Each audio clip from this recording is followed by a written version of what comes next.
You're watching the TCMMA podcast. Matthew 225 in the chat room already say Khamzat is back, question mark. Yeah, Khamzat seems to be back. The word is he's back to training.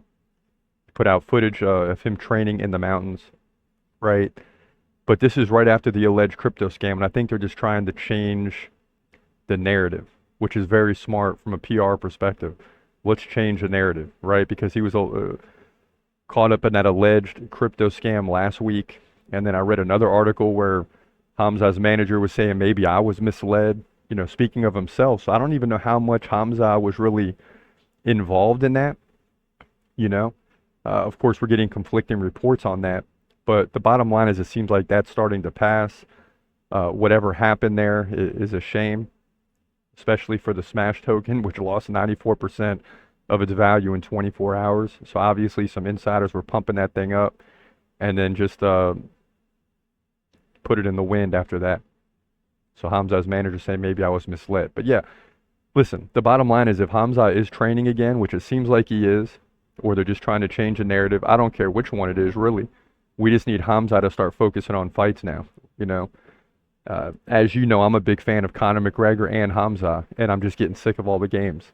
I know McGregor really wants to get in the octagon, and that's another story today if you combine the two, because Michael Chandler's saying, hey, why don't I just fight Nate Diaz instead of McGregor? Or at least, I could fight Nate Diaz and still fight McGregor by the time he's willing to fight, right? Not in so many words, but that's kind of what he's alluding to, and he's probably not wrong. Both these guys cannot seem to find the octagon if it was right in front of them. But at the same time, I don't get on either of them because I know they both want to fight. I know Khamzat was ill. I know McGregor had an injury. I know there's question marks about both of those guys retiring. I'm here to tell you it's not going to happen. They'll both be back, right? They're just going through some hoops and hurdles right now. Khamzat is definitely coming back. McGregor, it's really McGregor against himself, right? He has enough money. He's not fighting for the money. He's also, much like Khamzat now, is not fighting constantly like he did earlier in his career. And see, that's what makes you good, right? Constantly, in and out of training camp, fight, a little bit of time off, back into training camp, you're constantly fighting. And when that gets broken, man, it's rough. I know when I played college football and the first 2 years I was good to go, man. I was at the top of my game and then I got injured. And it's hard. You miss a season, then you get back to the working out. It seems like the next season is forever away. And then you're talking 2 years for one injury. And you really start to question, like, is this really what I want to do? The difference for these two is there's a lot of money at stake. So that helps the motivation too. But it is hard to get back in the swing of things when you're not in your normal rhythm. So we got to continue watching these two to see what's going to happen, because both of them are out of their normal rhythm right now. Michelin, I believe is what it says. I'm new to the MMA world. I'm happy to know more about this sport. Yeah, there's a lot to know. And I'll tell you what, I've been watching now about 7 years. And the more you watch, you pick it up quick. What I realize is that I now know 10, 15 guys deep in every division. Growing up as a boxing fan, I never even knew who the third guy was in a division. So you pick things up very quickly. The fighters fight, it seems to be every 3 to 5 months. So you constantly are hearing the same names. Despite there being 300-400 people in the UFC, you start to learn the names. You start to see some newcomers that might rise. It's just very interesting. Great sport. So stick with it.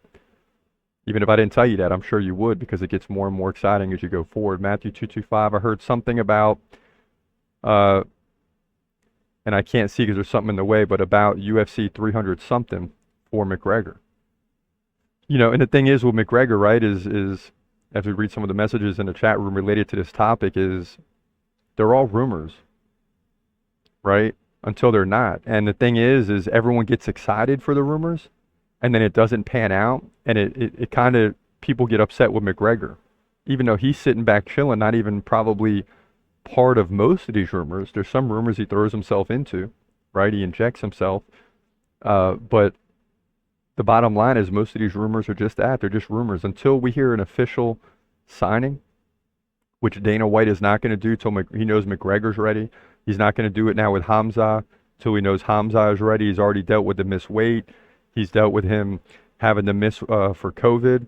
He's dealt with him now having to miss for an illness, right? So you have 3 fights. As much as I love Khamzat, and this isn't me getting on him, these are just facts. He missed Leon Edwards with COVID, right? He missed weight against Nate Diaz. That's becoming a bigger thing now because of all the other mishaps. And then he had to pull out against Robert Whittaker. Okay, and then he had 2 rough fights against Usman and Edwards, or Burns. Now, I went back and watched the Burns fight this past weekend, and really on both guys' part, what a great fight, man. I know at the time I was so nervous I couldn't enjoy it, especially in the 3rd round because you really didn't know how the decision was going to go. I mean, it was that close. What a great fight by both those guys. So I don't look at that as a bad fight. The Usman fight was just you're fighting one of the best in the world that just so happened to lose his last fight, but still one of the best fighters in the world. So Khamzat didn't go out there and dominate. He did in the 1st round until he got hurt. But, so he's dealing with those 2 fights. He's dealing with the other 3 mishaps. There's a lot of people turning against Khamzat right now, and he needs a fight and come back and then just dominate somebody, to start changing the storyline. But that's where that's at right now. He's gon' fight, wait, he's gon' fight, wait, hold your breath till the end of the night. Last fighter call, UFC at its height, yeah. Bringing that thunder with all his might, saying step up, wanna fight, hold up, think twice, gladiator assassin, reckless no abandon, walk through that cage, he'll leave your ass